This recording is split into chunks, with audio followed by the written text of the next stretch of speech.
സഹോദരന്മാരെ, ഈ വാർത്ത നിങ്ങൾ കേട്ടിട്ടുണ്ടാവും വിചാരിക്കുന്നു. കേൾക്കാത്തവരുണ്ടെങ്കിൽ ഈ വാർത്തയൊന്ന് കേട്ടു നോക്കിയേ. തിരുനാവായയിൽ പട്ടാപ്പകൽ മസ്ജിദിൽ നിന്ന് 3.25 ലക്ഷം രൂപ കവർന്നത് 17-കാരൻ. മോഷ്ടിച്ച പണം ഉപയോഗിച്ച് MDMA-യും മൊബൈൽ ഫോണും വാങ്ങിയതായി മൊഴി. 17-കാരനെ തിരൂർ പോലീസ് അറസ്റ്റ് ചെയ്തു. തിരുനാവായ സെലഫി മസ്ജിദിൽ നിന്ന് പണം കവർന്ന സംഭവത്തിലാണ് 17-കാരൻ പിടിയിലായിരിക്കുന്നത്. മോഷണത്തിന്റെ CCTV ദൃശ്യം എഡിറ്റർ ലൈവ് പുറത്തുവിട്ടതോടെ തിരുനാവായിൽ സെലഫി പള്ളിയിൽ കള്ളം കയറി അവിടുത്തെ ഭണ്ഡാരപ്പെട്ടി കുത്തി തുറന്നിട്ട് 75,000 ഉറുപ്പിയോളം കട്ടുകൊണ്ടു പോയി. വലിയ കള്ളനൊന്നുമല്ല, ചെറിയ കള്ളൻ, ഒരു കുട്ടിക്കള്ളൻ, 17 വയസ്സുള്ള ഒരു ചെക്ക്. അദ്ദേഹത്തിന് പൈസന്റെ ആവശ്യം വന്നു മരുന്ന് വാങ്ങാൻ. അങ്ങനെ നോക്കുമ്പോൾ സെലഫി പള്ളിയാണ്ട് അവിടെയുള്ള ഭണ്ഡാരം തീതി കുത്തി തുറന്നിട്ട് തീത് അതിനുള്ള പൈസ കൊടുത്തിട്ട് മുങ്ങി. എന്ത് മരുന്ന് വാങ്ങാനാണ്? MDMA വാങ്ങാൻ വേണ്ടിയിട്ട്. പോലീസ് പിടിച്ചു നോക്കുമ്പോൾ പോലീസിനോട് പറഞ്ഞ് ആ പൈസക്ക് ഞാൻ MDMA-യും അതേപോലെ ഫോണും വാങ്ങിയെന്നാണ് ആ കള്ളം പറഞ്ഞ്. ഞാനേതായാലും അദ്ദേഹത്തെ ഒന്നും പറയുന്നില്ല, കാരണം അദ്ദേഹത്തിന്റെ ബുദ്ധിമോശം കൊണ്ടെന്നേ ഞാൻ പറയുന്നുള്ളൂ. ഏതായാലും സെലഫി പള്ളിയിൽ ഇങ്ങനെ ഭണ്ഡാരം വെക്കുന്ന പരിപാടിയെല്ലാം ഉണ്ട് എന്ന് പുറലോകം അറിഞ്ഞു കിട്ടിയല്ലോ. കാരണം വെച്ചാൽ സാധാരണഗതിയിൽ സുന്നി പള്ളികളിൽ ഇങ്ങനെ ഭണ്ഡാരം വെക്കുന്നതിനെ കുറിച്ചിട്ടും അക്ബറുകളിൽ ഭണ്ഡാരം വെക്കുന്നതിനെ കുറിച്ചിട്ടും സെലഫി പുരോഹിതന്മാർ പറഞ്ഞതെല്ലാം നമ്മളെ മുമ്പിലുണ്ടല്ലോ. ഇത് ചൂഷണമാണ്, പൈസ ഉണ്ടാക്കാൻ വേണ്ടിയിട്ടുള്ള പരിപാടിയാണ് ഇവർ ഭണ്ഡാരം വെക്കുന്നത്.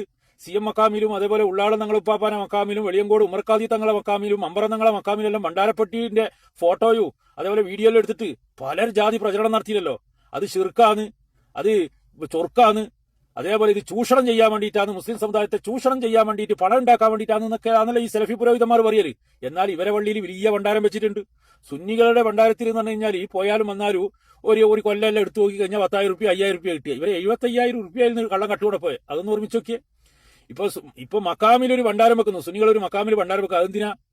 ആ മക്കാമിൽ വരുന്നവർ 5-10 രൂപയിലിടൂ. അതെല്ലാം കൂടിയിട്ട് മാസത്തിൽ എന്ത് ചെയ്യുക, കറണ്ട് ബില്ലടക്കുക, അല്ലെങ്കിൽ ആ മക്കാമിന്റെ അല്ലെങ്കിൽ ആ പള്ളിന്റെ പരിപാലനത്തിൽ എടുക്കാന്ന് വിചാരിച്ചിട്ട് പാരമ്പര്യമായിട്ട് തുടർന്നുകൊണ്ടിരിക്കുന്ന ഒരു ഇതാണത്. അതിനെയാണ് ഇവർ മക്കാറാക്കുന്നത്. എന്നാൽ ഇവരെ പള്ളിയില വലിയ പൊട്ടി വെച്ചിട്ടുണ്ട്, അത് ആരും അറിയില്ല.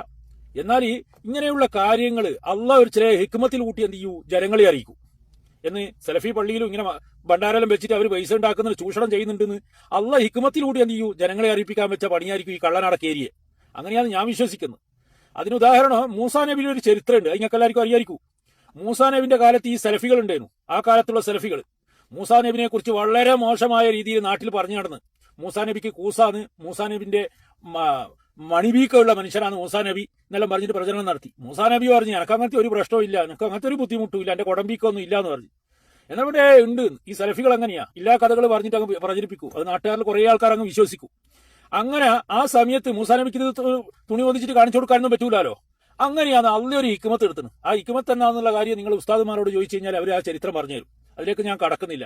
നിങ്ങളൊന്ന് ആലോചിച്ച് നോക്കിയേ, സെലഫികൾ അവരെ പള്ളിയിൽ എന്ത് ചെയ്യുക, വലിയ ഭണ്ഡാരം വെക്കുക. എന്നാൽ സുന്നികൾ എന്തെങ്കിലും ചെയ്യുമ്പോൾ അതിനെ ഷിർക്ക് ചുർക്ക് എന്ന് പറഞ്ഞിട്ട് എന്ത് ചെയ്യുക, വിമർശിക്കുക. അന്നേരം അതേപോലെ ഞാൻ എന്ത് ചെയ്ത്, എൻ്റെ അടുത്തുള്ള ഒരു സെലഫി പുരോഹിതനുണ്ട്, ഒരു മുജാഹിദുകാരനുണ്ട്. അദ്ദേഹത്തോട് ഞാൻ ഈ വിഷയം പറഞ്ഞു, ഇവരെ നിങ്ങളെ പള്ളിയിൽ കള്ളം കയറിയിട്ട് ഭണ്ഡാരപ്പെട്ടി അടിച്ചു മാറ്റി പോയിനല്ലോ, അതൊന്നും എന്താ നിങ്ങളെ അള്ളാഹ് ഇല്ലേനാ?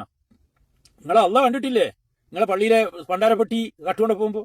എന്നാൽ അള്ളാഹ്ക്ക് നിങ്ങളെ പള്ളിക്ക് സെക്രട്ടറിന്റെയും പ്രസിഡന്റിന്റെയും വഹി അറിയിച്ചു കൊടുത്തുവിടാൻ അതെന്നാ പറ്റിയാന്ന് ചോദിച്ചു. എന്നിട്ട് അദ്ദേഹം പറഞ്ഞു വെച്ചാൽ അള്ളാഹ് ഉറക്കത്തിലേനും അവരെ അള്ളാഹ് ഉറങ്ങലും ചെയ്യും.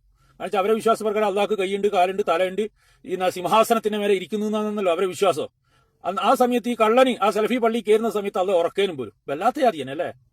ഇവരെ സാധാരണ ചോദിക്കലുണ്ട്, നമ്മളെ മക്കാമില അല്ലെങ്കിൽ നമ്മളെ സുന്നി പള്ളിയിലായിട്ട് എന്തെങ്കിലും നടത്തണമെങ്കിൽ എടുത്തോ നിങ്ങളെ മൊയ്തീശക്കങ്ങൾ, എടുത്തോ നിങ്ങളെ CM മടവൂര്, എടുത്തോ നിങ്ങളെ ഉള്ളാളന്നങ്ങൾ, ഇതെല്ലാം ചോദിക്കലുണ്ട് ഇവർ. എന്നാൽ ഇവരെ പള്ളിയിൽ കള്ളം കയറിയത് ഇവരെ അള്ളാഹ് ഇവരെ അറിയിച്ചിട്ടില്ല. വല്ലാത്ത ജാതിയനല്ലേ.